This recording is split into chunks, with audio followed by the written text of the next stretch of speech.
What's going on, wrestling fans? You are now tuned in to the Power Hour with Jeff Upson and Eric Knopsnyder. And Eric, it's been a while since we were on the air, and that's mainly because I was stuck in a room for about 14 days, actually.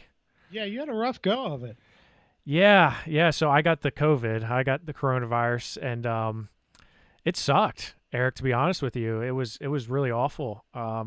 Got pretty sick and put me down and out. I had a pretty bad fever for almost a week, and still have some lingering effects, but it was bad. It's going through my job, my department pretty quickly. So unfortunately, it's just kind of it's hitting everybody. But that's why you see the I'm not trying to be like stalemates. I'm not trying to like grow my teenage beard. I haven't worked in a while, so that's why I'm just growing mine in solidarity with you, Jeff. Is that what it is? Yeah. Well, I mean, you look good. You said you look like Santa Claus. I feel like Santa Claus. Yeah, there's way too much gray in it. Okay. I think you look pretty good. So, man, we have so much to talk about in just a short period of time, and I apologize for the technical difficulties. The COVID must have got into the wires down here or something because it screwed up. Your computer got COVID now too. My computer got COVID. That's man. a different kind of virus that your computer gets, Jeff. It needs the vaccine, honestly. So, but man, we have so much to talk about. There's so much that's happened since we last spoke, and I know you and Dyson did a power hour to talk about some of the cards that happened last night.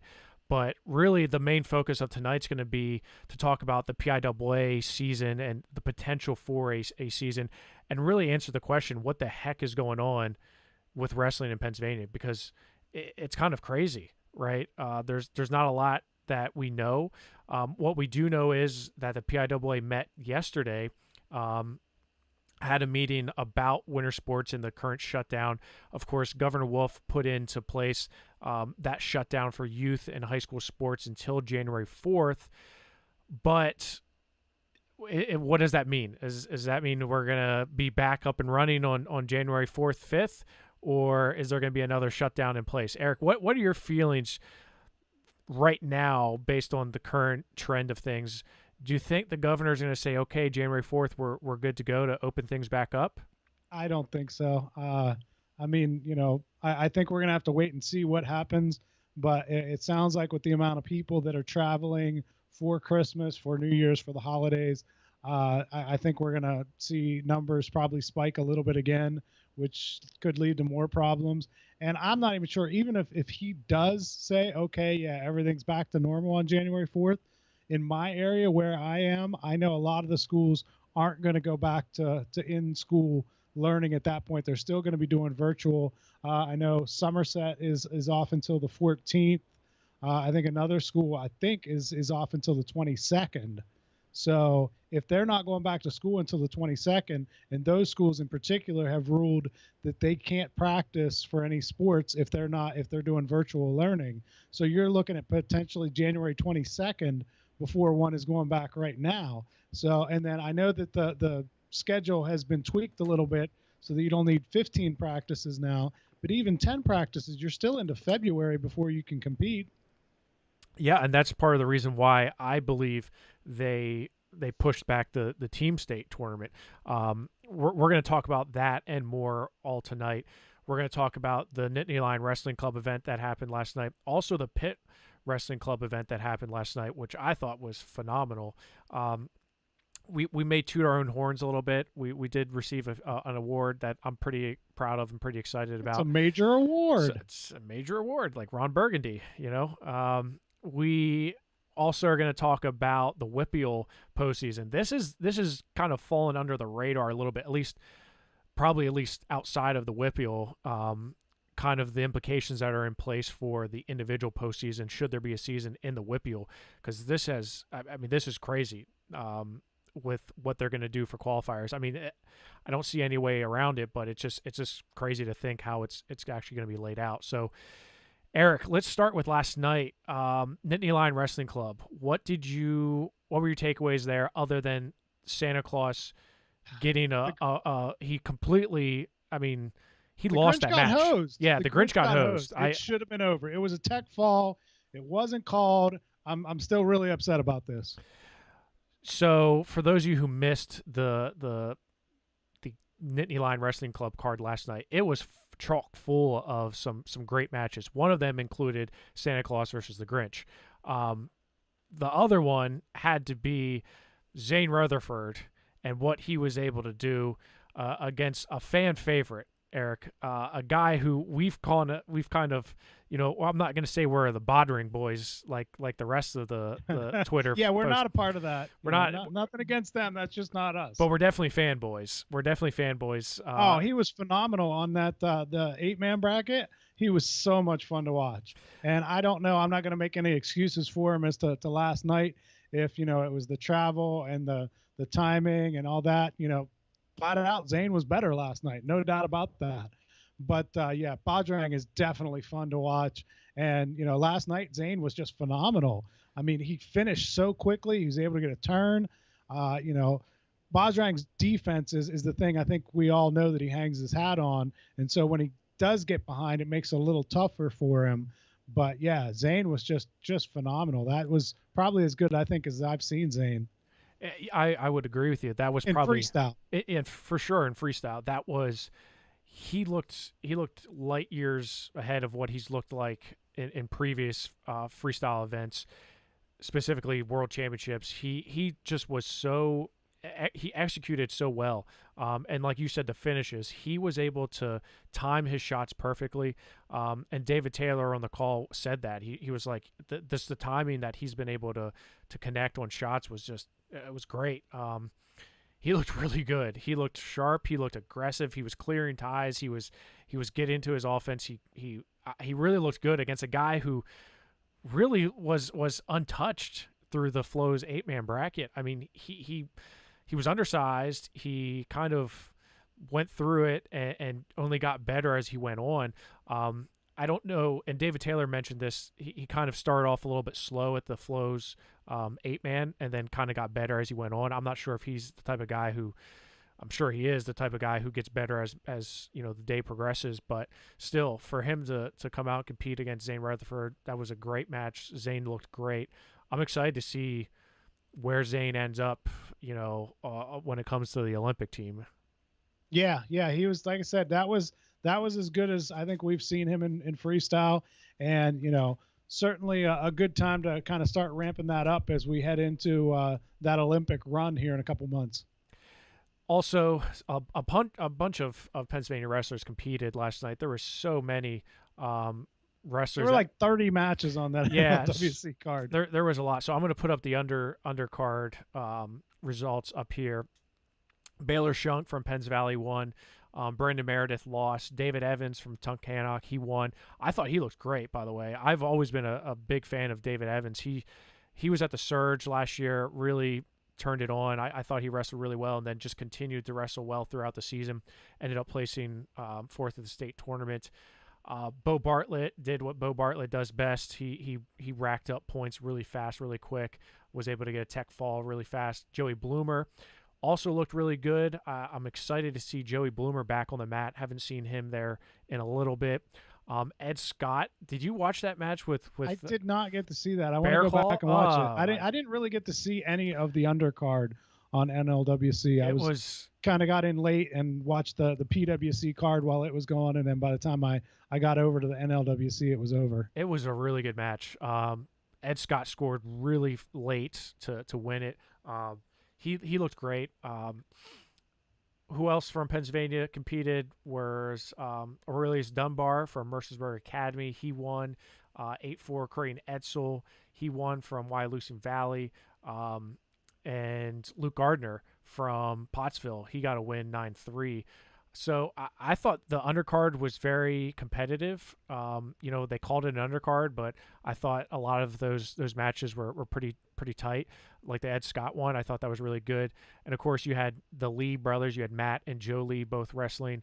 Joe Lee beating Tyler Barnes, which was a good win for him. So overall, it was kind of cool to see, all these wrestlers that we don't typically get to see on a pretty cool stage, Eric.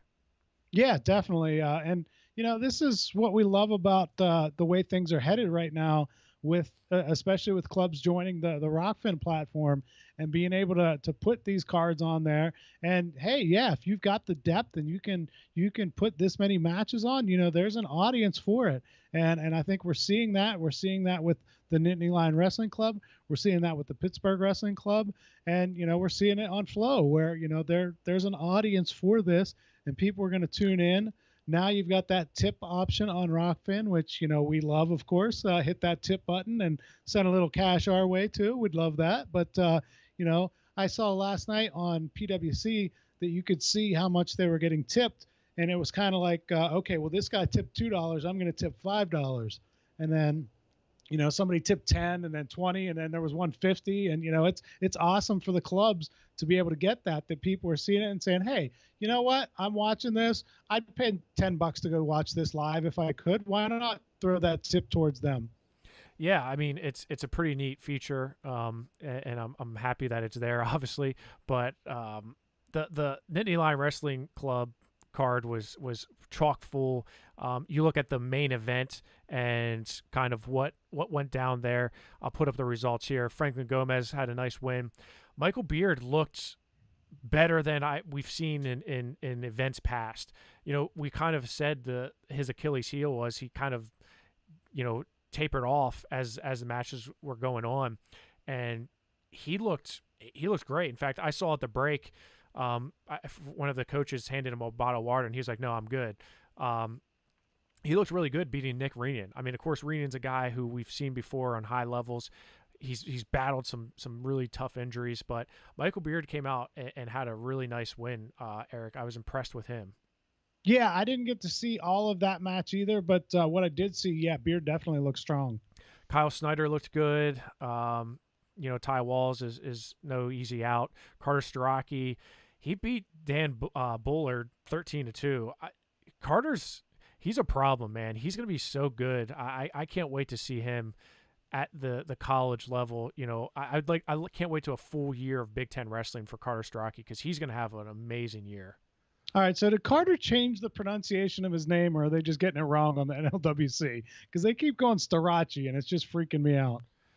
I mean, I believe it's Starocki, but I mean, I thought I asked him that years ago, whenever Fargo, we first started covering him, just to be sure, and I thought it was confirmed as Starocki. But yeah, back to his performance.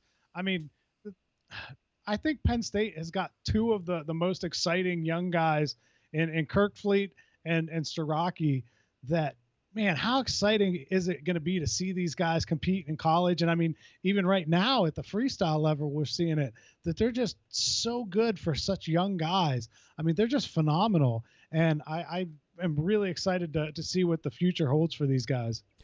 Emma Bruntel beat Jen Page. That was the first loss we've seen Jen Page take. And I feel like she's been on every single card here. Yeah.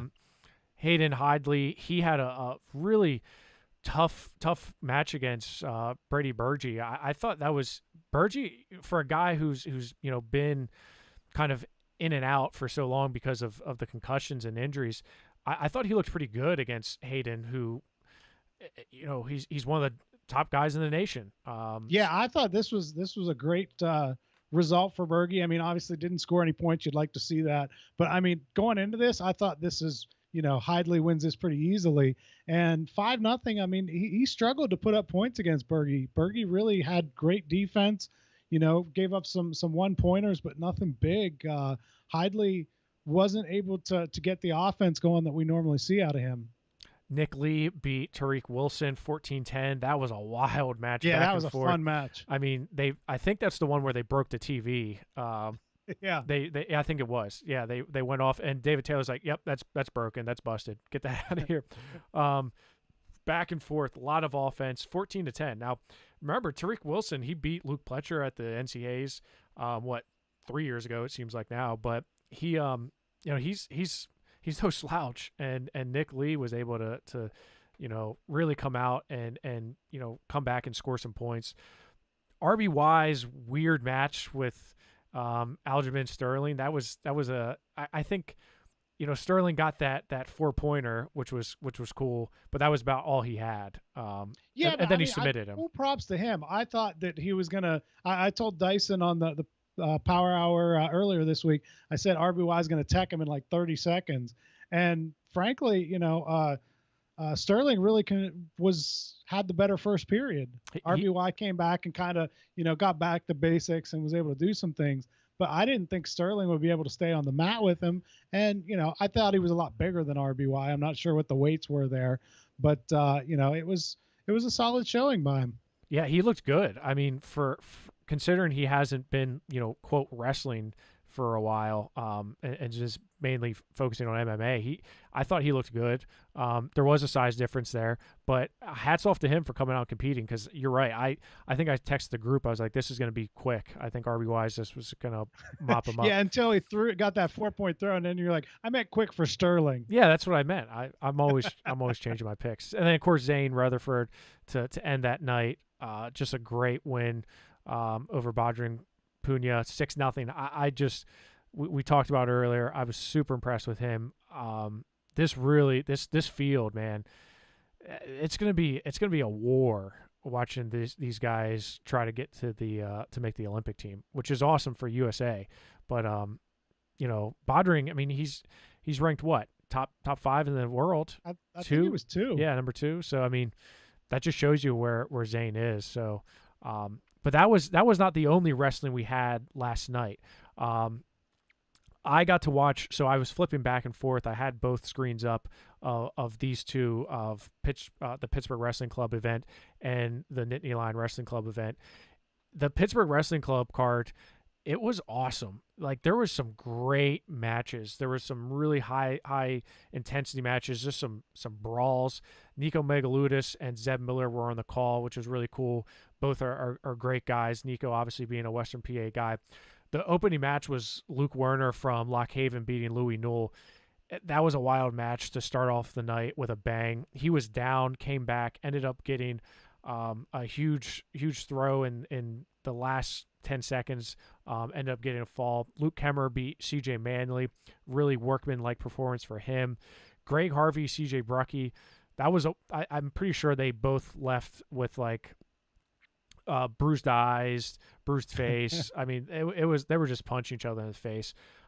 Carly Gross. Who won that? I didn't get to see. I missed the early card. Brucky did. Yeah, Brucky did. But Harvey looked good, man. I was impressed with Harvey. I'm always impressed with Harvey and what he's been able to do, just because, I'm not saying he wasn't the biggest recruit out of high school, but he wasn't like he wasn't a blue chipper. Yeah, I mean, he wasn't a guy that you're like, oh, this guy's guaranteed AA or national finalist or anything like that. So yeah, I think Harvey's really taken some nice strides forward in his college career. For sure, he has. And 2 Lock Haven teammates, two women wrestlers, Carly Gross, Elena Gill, wrestled. That was a wild match. They wrestled at the the PA Girls State Tournament last year. It was a 9-7 win for Carly Gross. She then went to the finals and lost to Montana DeLauder. But this was a wild match, back and forth. Gross ended up getting the win, but it was cool to see 2 teammates, wrestling each other. I would love to have, those 2 on a card sometime, wrestling other people other than themselves, Yeah. Isaac Reed beat Demetrius Thomas. That was a weird match. He scored off of a Thomas shot and was able to hold on for the win. Did you get to watch Cole Matthews and Shelton Mack, Eric? That's the first one I did get to see. Yeah. What did you think of that? I mean, Cole Matthews is, he keeps getting better. Mack is obviously a more experienced guy, but yeah, impressed by Cole Matthews and what he was able to do. Max, I think he's like 30. I mean, he's no spring chicken, as they say, and he looked great. I just am always surprised to see him continue to compete, because he's been competing for it seems like forever. I mean, is he that old? Yeah, he was at Meadville and then Pitt. He's been at least like 3 or 4 different colleges coaching. Virginia. He's bounced. Yeah, that's true. He was at Virginia. I forgot about that. He's bounced around, man. He's where, Maryland now? Yeah, but Columbia. And Columbia. Okay. Yeah, he's just. I was I'm just always surprised that he's competing, but he loves it. I love watching him compete. Two District 10 guys going at it. Nino Bonacorsi got revenge on Travis Stefanik from Nazareth. That was a rematch of the 2017 state finals in which Stefanik won. Nino Bonacorsi gets the win this time. He looked really good. You said he looked big. Like, I think he's filled out. I don't think he got like fat, Eric. I think no, I'm not saying he's fat, but I mean, obviously going up from 84 to 97, he's going to be bigger. I think that, you know, you'll still see a more toned Nino once we get into the season, probably. Yeah, and we probably will, but I mean, I thought he looked really. I don't know. I thought he looked solid. You know, he just continues to score, goes after it. And I remember he took an ill-advised shot, and Nico's like, he just keeps on scoring and shooting. That wasn't a good shot. You know, that's what I told our buddy Vince, who helped us out at True Power. He was asking me about some of these, and I said, Nino said he's going to shoot 600 times a match, whether he needs to or not. Yes, he is. Mickey Philippi and Ethan Lezak, great match. That was kind of a rubber match. They wrestled at the Powerade back in high school. They wrestled in college, Philippi winning. So Philippi had a nice win over Lezak. I'm, again, very impressed with the way he was able to control Ethan. Darien Cruz, he had a really nice win. Eric, you want to go ahead with this name? Because I know it as Samat, but... Yeah, I just call him Samat as well. He's a PWC guy, and, you know, Darien looked awesome. He did a really nice job against a really experienced guy in Samat.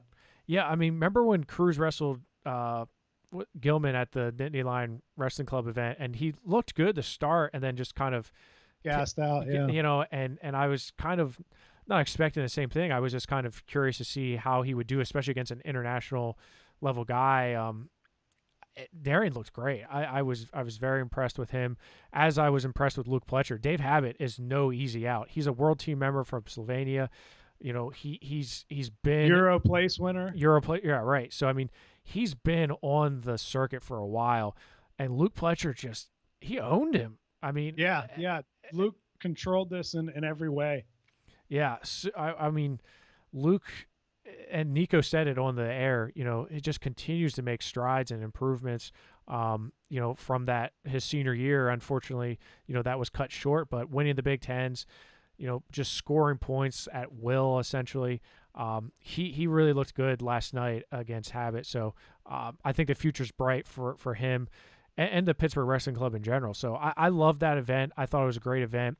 I'm hoping that we get to see another one from them soon, because there was a lot of good wrestling there, and a lot of mixtures of wrestling. You had New Jersey Wrestling Club, Regional Training Center. You had Lock Haven, Matttown. You had, you know, some female matches. It was just pretty cool to see a different mix of matches, Eric. Yeah, and I think this is what we're going to see more of. I mean, it's awesome to see the NLWC, which has so much depth and so many guys that are household names, and they can go out and wrestle NC State, the Wolfpack, and, you know, to have a great card like they did.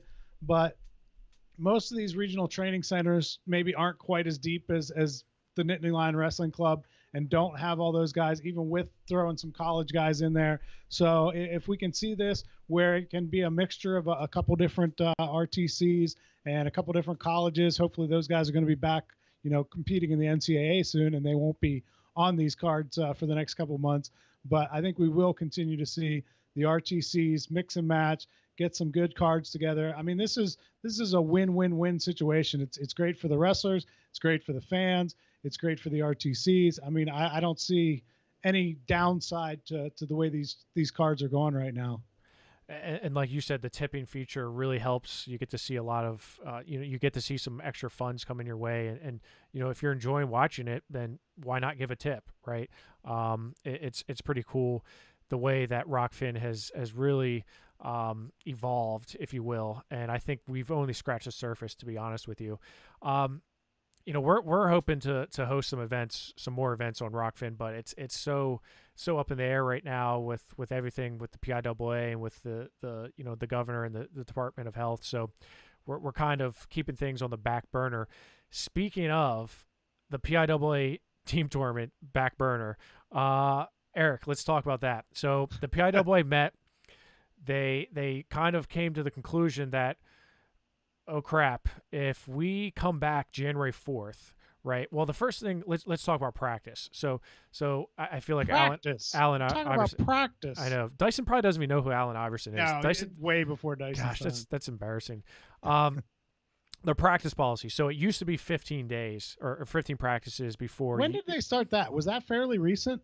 I don't think so. I think that's been. It was just never standard. talked about before. I don't think it's ever been an issue before, right? No. No. Okay. So they changed that to 10. So it's only 10 practices now before you can compete. Now, after a 14-day break, you have to have 4 practices. Okay. So from that point, and I'll put this up on the screen for you to see. So if you completed 6 or greater, okay, so 6 or greater practices completed prior to the shutdown, you only need 4 practices on that restart. Okay, so that means you just have to get that magic number of 10. Now, say you've had 0 practices, which, like you said, a lot of schools out your way. I know a lot of schools out east, they haven't had 1 practice. So they're at 0 coming in after the shutdown. They have to have 10 before they can compete. So theoretically, you could compete on January 8th if you're a school that had 6 or more practices completed prior to the shutdown. Does that make sense, Eric? It's kind of like Common Core math for me. It's just really confusing. But no, I get it. Basically, it's that kind of inverse scale that you've got to get to 10 practices, and it does make sense. It's a little confusing to try to explain it, but when you see it there and you can say, okay, 10, 0, yeah, I get it. Okay, so that was big, right? That was really big because now, like I said, theoretically, you could have wrestling happen on January 8th. Okay, so that's pretty big.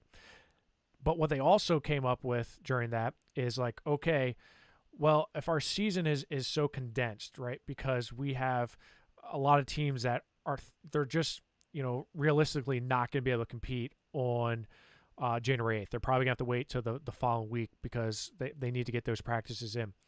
Now we're basically that regular season is essentially like a week long, 2 weeks long before you go right into the team postseason, right? So they're in their opinion, the PIAA voted to delay or postpone the PIAA team tournament to after the individual tournament. So that way, in theory, you could have a longer regular season, if you will, for the individual portion of this. This was the we kind of expected the practice thing to pass, and we kind of knew that was going to happen. I was a little surprised to the fact that they opted to postpone the team tournament just simply on the fact that the winter season ends on March 27th. The PIAA, because remember, they're not changing the seasons here, right? The PIAA's like they're dying on that hill. They're like, we're not changing the dates. Because it's awesome to play baseball in March in Pennsylvania. It's awesome. They're not changing that. So March 27th is it, right? So if you start your season not until late January, you've got 2 months, right? So they've got to fit in the team state tournament, individual state tournament. So what I'm hearing is the team tournament is likely, the PIAA tournament will likely be either March 13th and March 27th or March 29th or potentially the 30th if they extend that season. I don't know if they can. I'm not sure how that actually works, but what thoughts on that, Eric? I'd rather see options are good to me. What we're facing right now, the more options we have, the better. So, if we get there and, we need that extra time, that's great to have that option to push that team tournament back. And, I think we're in a different situation now where I think teams will be willing to say, hey, yeah, okay, individual tournament's over, but we still want a shot at that team title. We still want to get our guys to Hershey and try to wrestle in the team tournament. So I think that's good. We talked a little bit about it off air. This isn't back when they first launched the team tournament and Bald Eagle was like, yeah, we're just going to send our backups there because we're not really worried about that. I mean, there's a lot of pride now that goes into that team tournament and competing for that title. And in a lot of ways, I think teams are more concerned with winning that team title than they are what they do in the individual tournament as far as team scoring goes. Now, obviously, they all want to get their guys on top of the podium or on the podium. But as far as the team aspect goes, I think it's enough of a draw that people will be willing to say, yeah, we're going to keep going even after the individual tournament is over, and we'll keep pushing and try to keep that team together to do well in the postseason that way. I mean, I really hope so because, I mean, the team tournament and Brad Wilson kind of touched on this a little bit when I saw what he was saying is, there's some of the best wrestling, we see in the season happen at the team tournament, and it's poorly attended. It doesn't get as much hype as it probably should, but you're right. The team title is more that dual team. The dual team title is the title that everyone wants to win. The individual tournament, you win the team title. Yeah, that's good, but it's the dual teams that we really talk about. So I'm surprised, but I'm not, because like you said, it's options are good. I don't know how many teams would opt out of competing in the team postseason. I'm sure there'll be some smaller ones that are like, yeah, we're not going to worry too much about it. We weren't going to do much anyway. But I'm sure the powers, the ones that have a chance of getting to Hershey and doing well are going to be all for it. I would hope so, and I would think so. And the Wpial, and I'll post that up there, that image, because the Wpial came out with their amended team postseason, and what they have is February 8th they'll have their team section championships, then the 10th they'll have the Wpial semifinals, and then the 13th they'll have the Wpial championship, and you'll see a TBD for the PIAA tournament. So they actually pushed the Wpial team stuff back a week. So if this happens the way it's laid out, you're going to wrestle the team Wpial championships on the 13th of February, and then have a month and a half off. a month off until you actually wrestle in if you're looking at past the 27th, I mean, you're looking at a month and a half. Yeah, and again, I don't know how they can wrestle past the 27th if the winter season's over. I thought that they did get the option to go to like the 29th even.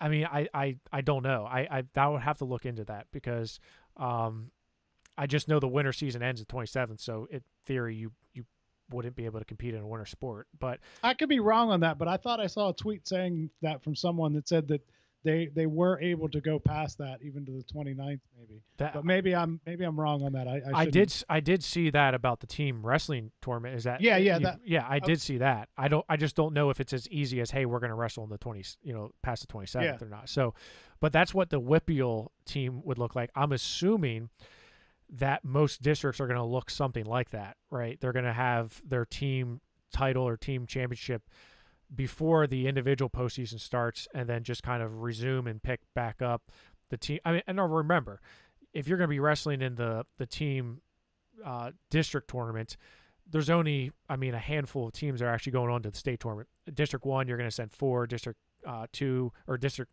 11, you have 2. District 3, 4. So there's only a handful of schools that are actually going on to compete in that. So I don't. Yeah, that was. Let me ask you this: is it doomed, Eric? Do you think that the team tournament is actually going to happen as we know it? The PIAA team tournament is. Do you think it's going to happen as we know it? What do you? I'm more optimistic about this because of that delay than I would have been before. If we were trying to squeeze this in before the individual tournament, then no, I would not have been optimistic at all. But now that we're saying, hey, we can wrestle up to the team district championships and then concentrate on individuals and then come back to the team championship later, then yeah, I think, if we can get an individual championship in this season, and there's not some kind of weird spike between individual and team championships, why not? I think that's absolutely feasible. And I would agree with you that why not do it, if you can, and like you said, by that time so much is going to be different, I'm sure, by March, I would hope, with society, with the vaccination. But here's my fear, Eric. We're going to have cases spike. So we saw it after Thanksgiving, and it kind of takes a week or so before we start seeing really the spikes.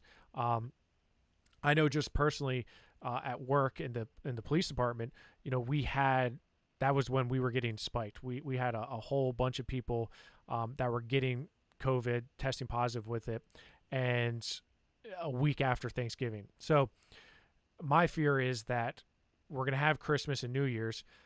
Cases are going to start creeping up to levels that we saw pre-Thanksgiving or post-Thanksgiving, and we're going to extend that shutdown from the 4th, 2 weeks, I don't know. And then that really screws up the schedule for the rest of the PIAA season, to the point where you may say, I don't know. I mean, and that's why not that the PIAA ever listens to me, but that's why I was advocating for, hey, let's push everything back a month. Let's push the winter sports season back a month. Let's push the spring sports season back a month. And then you can play baseball whenever the weather is actually decent, instead of trying to play in the snow and the rain and the muck and the mud and, everything that we go through every spring sports season in Pennsylvania. Well, the problem is the PIAA doesn't listen to you, and the other problem is a lot of people have been advocating for that. In fact, some high-profile folks have been advocating for a postponement of the winter season or push it back. You and I said that. In fact, I'm not trying to toot my own horn here, Eric, but I said that back in August, that other states, I think Colorado and some other states out west, were just already preemptively pushing it back. And I know a lot of people are like, oh, that's crazy. By then we're going to be fine. And I still think you push it back. And Brad Wilson wrote an article about this.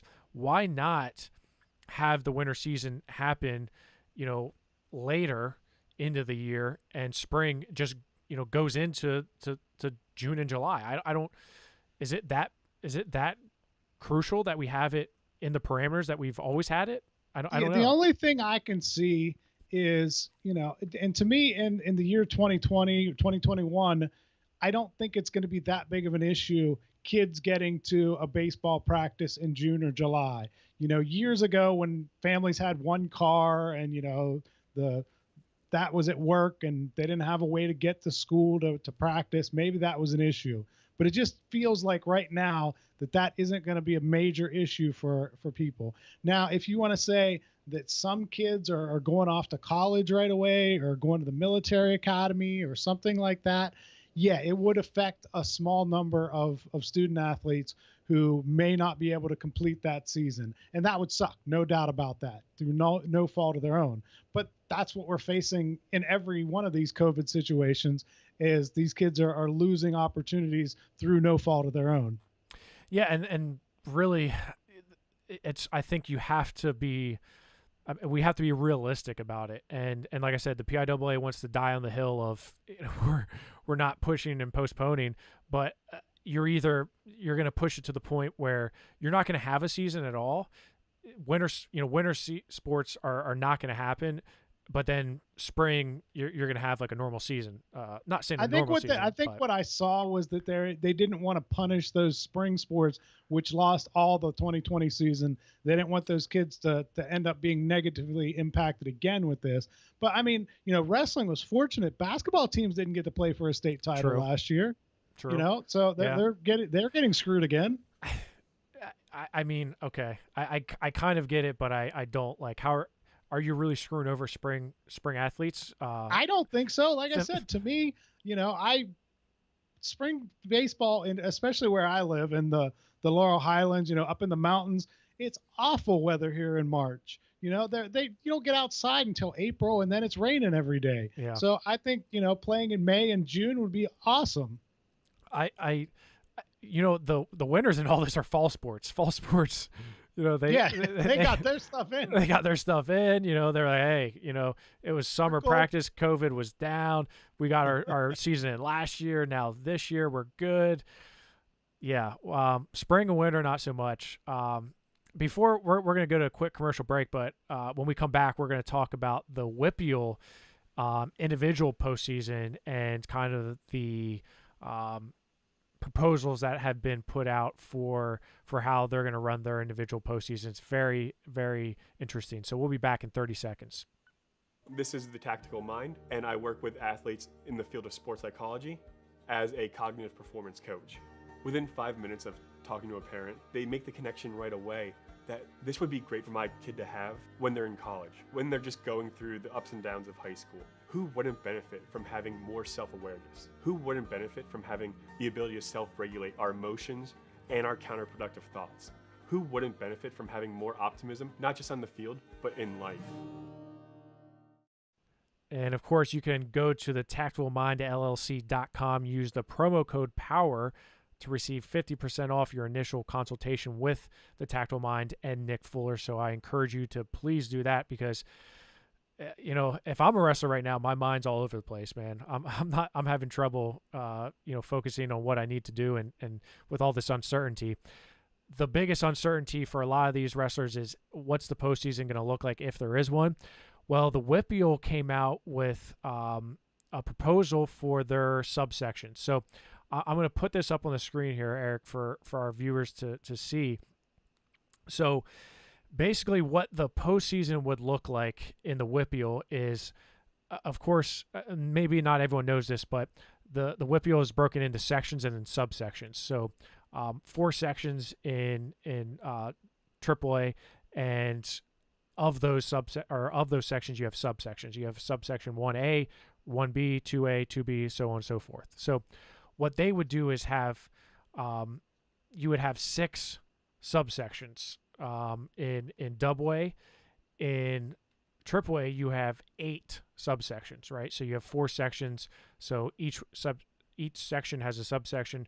So you would have essentially 8 tournaments happen before you even have the section championships. So if you look on the image on the screen, you would have subsection 1 and 4 wrestle on the 17th, 2 and 3 wrestle on the 18th, and then you would have a section tournament on the 20th.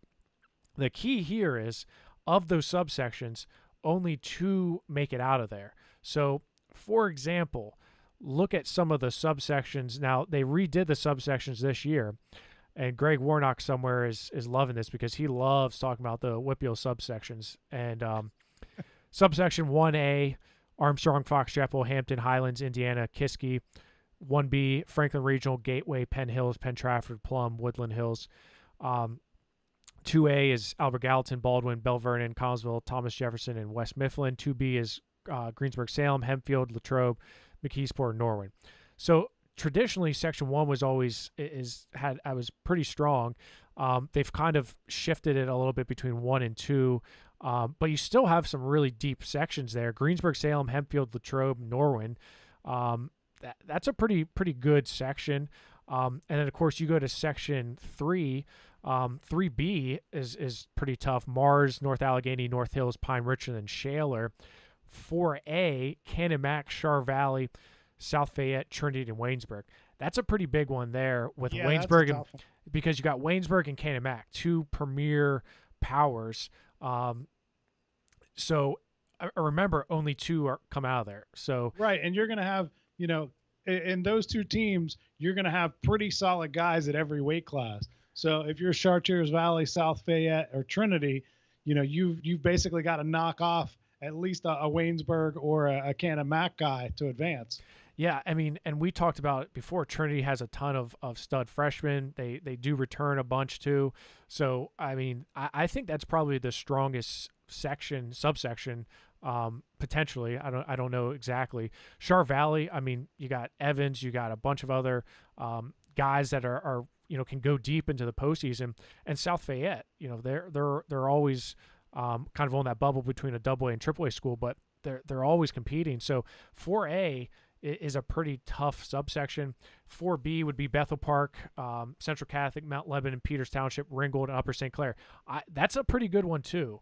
I'm just so the way that it would be formatted, you would have your subsection championships, 6 entries each, right? There's only 6 schools for each one in both AA and AAA. Then you would have the top 2. Now, I am told that they are going to do true second, which is great because you need to have a true second if you're only sending 2 wrestlers to the sectional championships. Once you get out of their subsection, you go to your section championship, 4 wrestlers, they send the top 2. Again, true second. Those 2 would then go on to the Wpial championships, would be an 8-man bracket. The top 3 go to the super regional in the West, then so on and so forth, which we talked about before. AA is very similar. Subsections, you would have 6 of those, then section championships, Wpial championships, Southwest regional, West super regional. It's pretty interesting, though. There's going to be a lot of good, and we knew this going into this, there's going to be a lot of good kids sitting at home. But I think this really just brings it to light how deep, especially when you look at the Wpial, how deep some of these subsections are and how many good wrestlers are not going to make it potentially even to a section championship, that's crazy.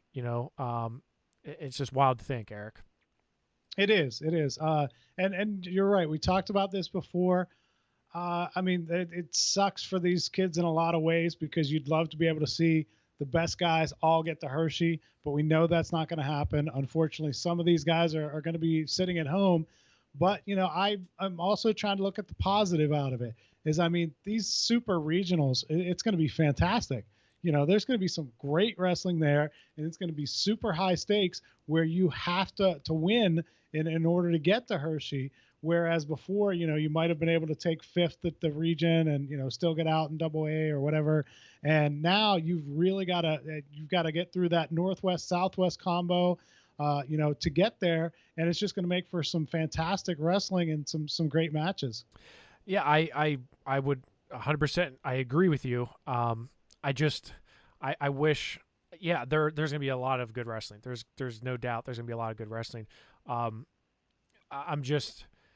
It just sucks because there are going to be a lot of good kids that just don't get the opportunity just by virtue of the area where they wrestle, because they're in a hotbed. Unfortunately, everything with COVID sucks. There's nothing that you can be like, yeah, that's awesome. No, it sucks. It sucks. You had it. It sucked.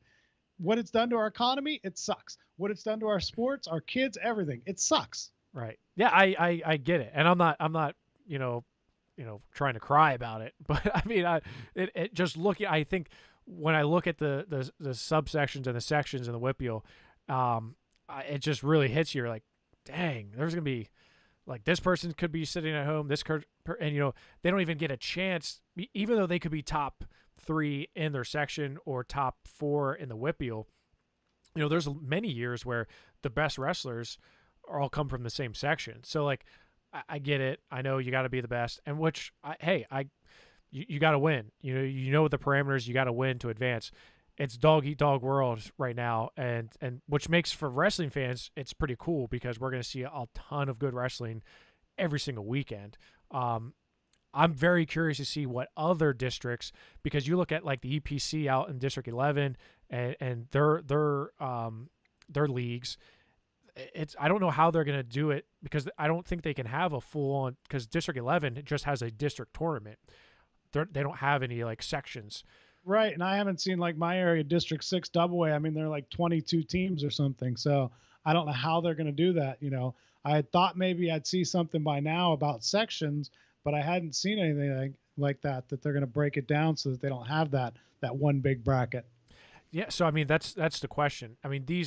The Wpial, the domino effects could start happening. We could start seeing other districts start putting out plans for how a individual postseason would look like, such as splitting up the sections or creating sections. Because, like I said, with District 11, AAA, you have how many schools, in District 11, and you're talking about Northampton, Bethlehem Catholic, Nazareth, Stroudsburg, the list goes on and on. Easton. Now all of a sudden you're saying, well, we got to split them up so that way we only get 8 into the district tournament. Well, how are we going to do that? And then of course this is all dependent too on whether or not we have restrictions come postseason time as to how many people can be in a building. Because if this is all great, saying, okay, we're going to have 8 teams there, we're going to be good with this. But then if the state says, oh yeah, by the way, you can only have 25 people in a building, then what do we do? Yeah, you're right. I mean, that's there's the capacity limits are really what's going to hurt these tournaments. And we saw it with the PJW. So if you've been living under a rock the last 2 days, PJW canceled the area and state championships, which caused like a complete meltdown of parents and coaches and wrestlers, which I get. I mean, it's early to pull the plug, but I don't fault the PJW for making a decision that they felt. It's not like one person just came up and made that decision. They have a committee, they have a group of individuals that made that decision. They obviously discussed it at length, I'm sure, and that was a decision they came up with. But the vacuum that's now created, where you're having multiple different entities trying to replicate or have a type of tournament that is similar, is kind of tough right now. And I know there's some different groups vying for it, and I think from what I was told recently was that they are going to work together to try to have one tournament where you're not going to have, all right, everyone out east is going to go out to this tournament, everyone out west is going to go to this one, and everyone in between kind of figure it out. So these are challenges that we are facing with PJW pulling the plug now, it's kind of interesting just because we saw the PJW, they didn't cancel for the longest time. They kept on postponing, and then with the elementary in 2020. And then so now to pull the plug earlier than a lot of people expected, I don't know. Maybe they did it thinking, okay, we can't do it traditionally how we've done it before. So this, by pulling the plug early, now it allows for other people to try to pick up the baton. I don't know, Eric. It's interesting. I didn't get to talk to anybody from PJW about it, but since the junior high event is held in Johnstown, I did a couple stories for some local papers here about the impact, and I talked to the Visit Johnstown folks, and they're saying, look, from a planning standpoint, 3 months is right around the corner. Like, this is almost to us. True. So this was from their standpoint, and they said, they're not sure how the PJW works with that, but if they were planning an event, 3 months is like, hey, we've got to make a decision now. Like, we can't wait until a week before and cancel, because you're putting out a lot of money for a lot of different things.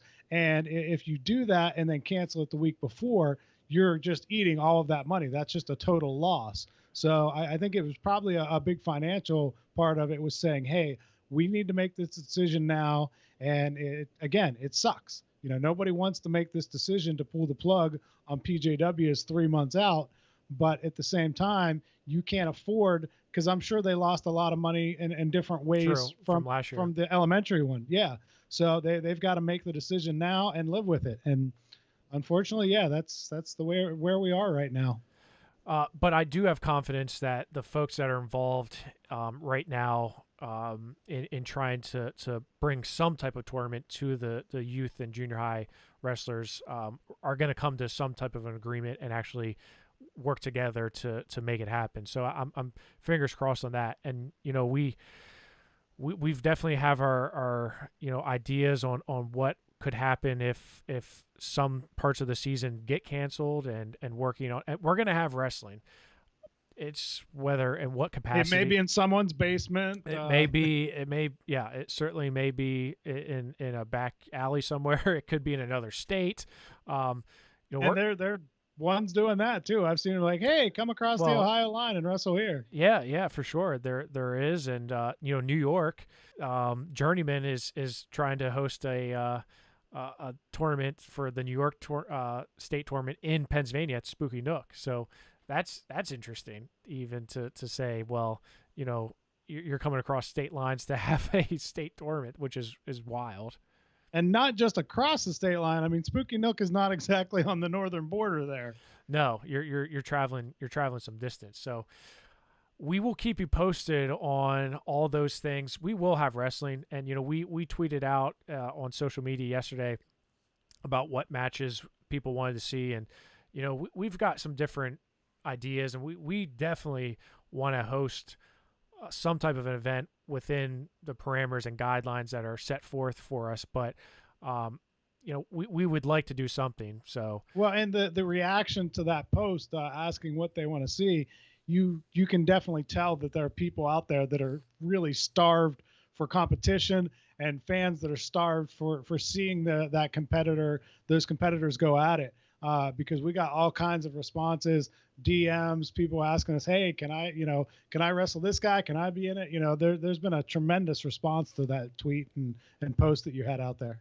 Yeah. And which is great, but, it's tough to navigate. So for everyone who asked for a match and they asked for, to wrestle, give us some time to work through some things, and give us some time to kind of see what happens with the season. Because if the governor comes back and says, okay, we're going to continue that shutdown for another week, okay, well, then that keeps on pushing us back further and further, because, my biggest thing is we don't want to see a kid get punished for competing and doing some type of event that we have. Exactly. And I think there is a season. That's important for people to understand, that there could be repercussions from some of these kind of rogue events, that if you wrestle in them, I mean, there is a chance that the PIAA is going to say, hey, you wrestled in that event. It wasn't allowed during this time period. You're unable to compete for the season that we do have. And that is, you're right, that's the last thing we want to have is PA power, is to get a kid in trouble with the PIAA. Yeah, and like I said, we will have wrestling, and we are going to have more events. We are planning on doing more events, and highlighting all the great wrestling we have in Pennsylvania on all levels. Girls, youth, college, high school, it doesn't matter. There's been a lot. Maybe you and me are going to wrestle, Eric. There's been some requests for you and I to wrestle. Which I saw that one. Strange. I saw somebody wants me to wrestle Willie. Your wife? They want you to wrestle your wife, which is kind of weird. Maybe you want to avoid that. Yeah, that cause especially if I lose, I mean, that wouldn't be good. That's embarrassing. Speaking of, so before we sign off, Girl Power's coming. I can't wait for this. Yeah, how exciting is that, Joe? Oh my gosh, it's awesome. And this has been in the works for a while. Like Lily, Cher, and Chris Atkinson, and folks from the Sanctioned PA movement. We've been this has been on the back burner for a while. We're really stoked about this, having Lily provide some really good content. She's doing rankings. She's going to be doing podcast interviews, really shining a light on girls wrestling in Pennsylvania. And it was awesome that she is willing to do this and be such a great ambassador for the sport of wrestling in Pennsylvania for girls. So yeah, I'm excited. I can't wait. She's going to be up and running very shortly, and I cannot wait to see what she puts out. It's going to be a lot of fun, Eric. And I think this just shows the growth of PA Power, and, how committed we are to really highlighting all these phenomenal girls that are competing. I mean, we just saw it last night with Carly Gross and Elena Gill. I mean, those are two girls that maybe a lot of people don't know, but they're two really good wrestlers that, I mean, go back and watch that match. That was a great match. I don't care what type of wrestling you are used to watching. That was a great match. So I think this is just going to continue to shine light onto the Sanctioned PA movement, and hopefully get us closer to that 100 team mark.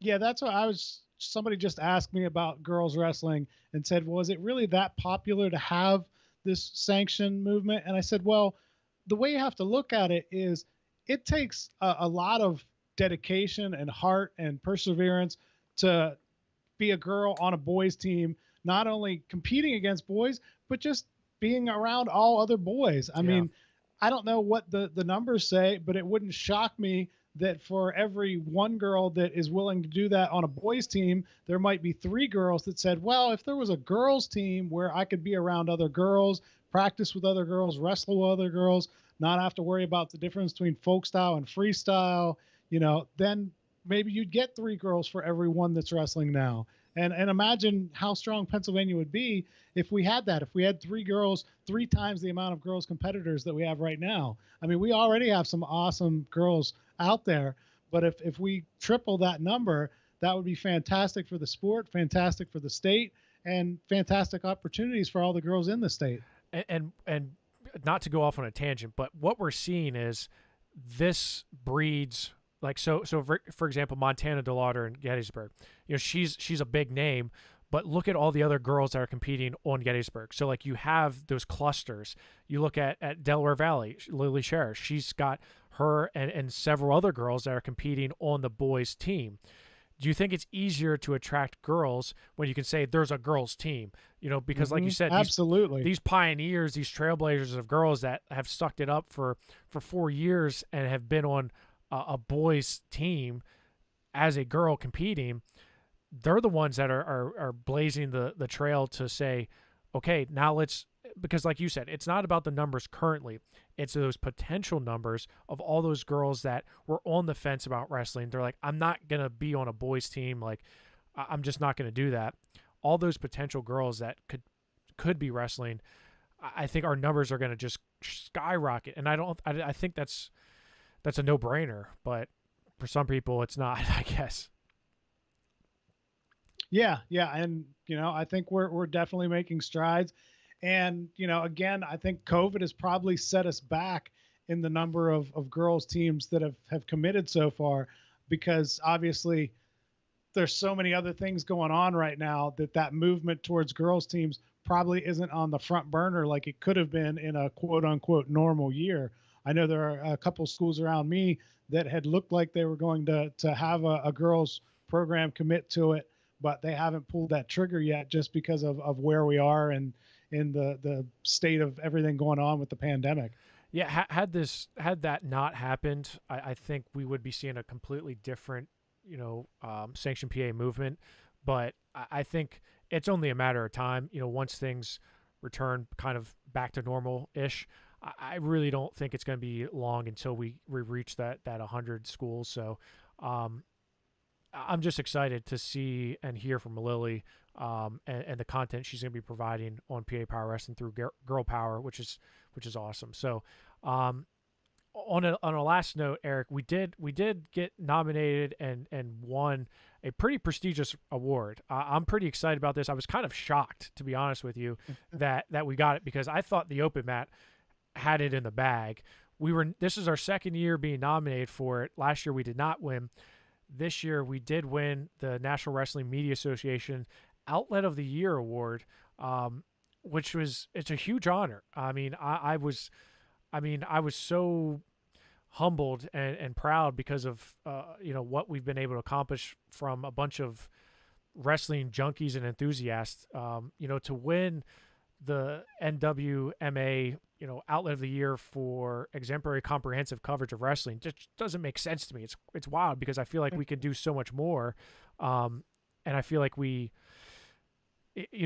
don't think we've reached our full potential yet. So No, I agree with you. And we talk about that all the time, about all the big ideas we have and all the places we want to get to and all the things we want to do. And so then to see this award and to see Scott Green talking about, all the amazing things we did this year. And we're like, really? Because we have so much bigger goals. Like we're getting there, and Dyson has been a key part of that. I mean, Dyson's been an awesome addition. He has. The kid is so motivated. He keeps me. I mean, yeah, exactly. And that's the thing with Dyson, is he pushes me. Like he's a thorn in my side.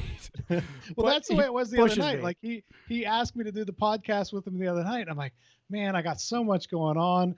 But you don't want to disappoint Dyson. Like he's working so hard, and he's like, well, I was gonna go to practice, but I can't do that. So can we do a podcast tonight? And I'm like, yeah, we'll squeeze it in somehow. We'll get it. Yeah. And that's awesome. That's what you need. That's what you need in the wrestling room. This is that guy that's gonna push you. When you're tired and you don't want to go, and he's like, come on, let's go. We got another period. And that's Dyson. He's pushing us. He's driving us. So that's awesome to have him in there.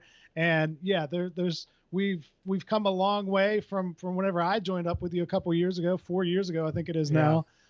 We've come a long way since then, but I think we have a lot of things that we can get better at, a lot of things we can do to continue to grow the sport and to publish wrestling, to push girls wrestling.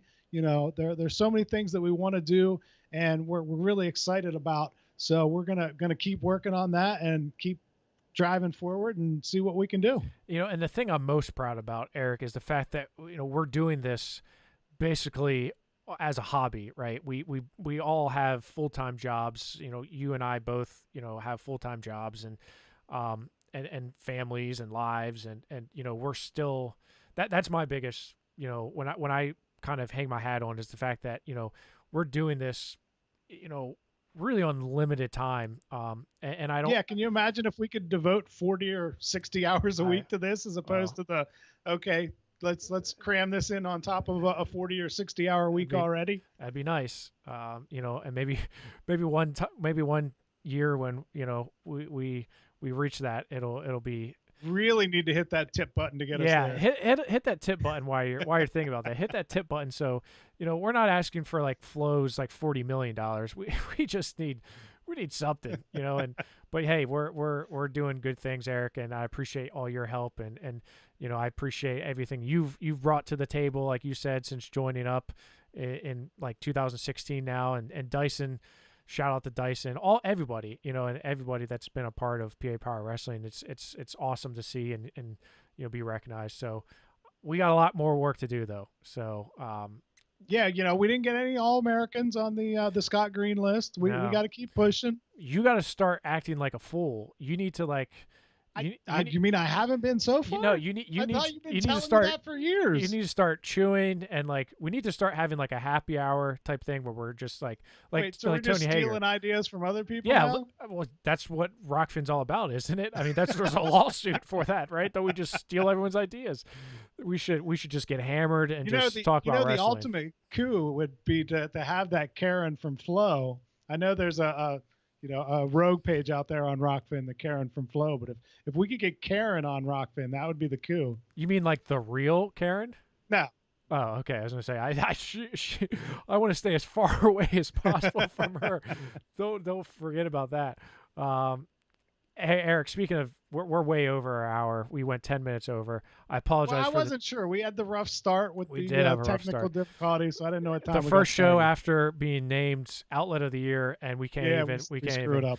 I'm in my my Cape Cod basement with very little technology. I love it, and hey man, we're gonna keep on pushing forward. So stay tuned to PA Power Wrestling. We're gonna give you all of the information that we can on the PIAA season.